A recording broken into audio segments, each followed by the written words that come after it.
بسم اللہ الرحمن الرحیم۔ شروع اللہ کے نام سے جو بڑا مہربان نہایت رحم والا ہے۔ بخاری شریف میں نبی کریم صلی اللہ علیہ وآلہ وسلم نے ارشاد فرمایا، سر کے قدرتی بالوں میں مصنوعی بال لگانے والیوں پر اور لگوانے والیوں پر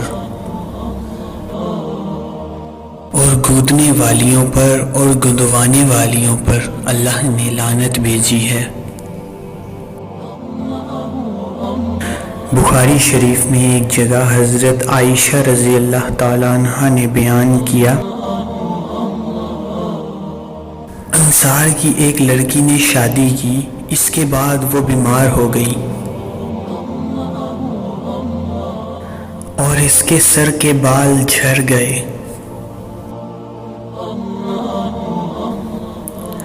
اس کے گھر والوں نے چاہا کہ نبی کریم صلی اللہ علیہ وآلہ وسلم سے اس متعلق پوچھا جائے۔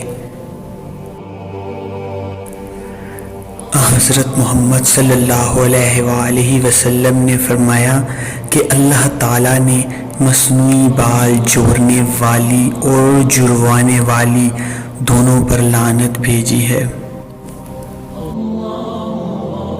اللہ رب العزت سے دعا ہے کہ اللہ پاک ہمیں حدیث مبارکہ پڑھنے، سننے، سمجھنے اور عمل کرنے کے ساتھ دوسروں تک پھیلانے کی توفیق عطا فرمائے، آمین یا رب العالمین۔